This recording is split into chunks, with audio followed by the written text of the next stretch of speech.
Syria's protesters continue to cry out for freedom.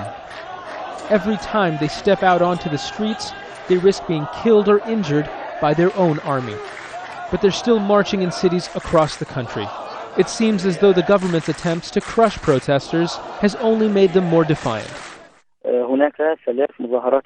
There are several protests going on in Aleppo on Wednesday night. They are really big. There were thousands of people there.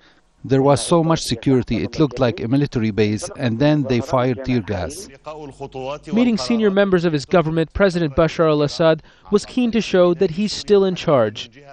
The Syrian leader told his ruling Ba'ath Party that he wants to return to a stable Syria, but he promised not to give in to mounting pressure from world leaders to end the violence. On the ground, Syrian soldiers are continuing to violently suppress protests. In the coastal city of Latakia, where tanks were reportedly pulling out, security personnel used live fire to disperse demonstrators. Police and troops are also raiding homes and arresting hundreds of people. Similar eyewitness accounts are continuing to come in from across the country. Human rights groups say the government's killed an estimated 2,000 people since March, and nearly 500 soldiers have also died during clashes. World leaders want the killing to stop, and their demands are getting louder. 20 nations have called for an emergency session of the UN Human Rights Council.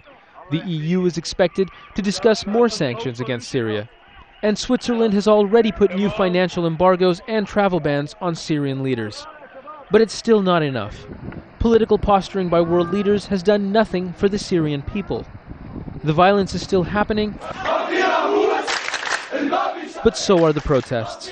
President Assad has made some concessions. He lifted a 50-year-old state of emergency, he promised political reforms, and he said he'll change the constitution to allow more political parties. But all of this is only on paper, and so far his promises are being drowned out by the shells that continue to fall on Syrian cities. Zein Basravi, Al Jazeera.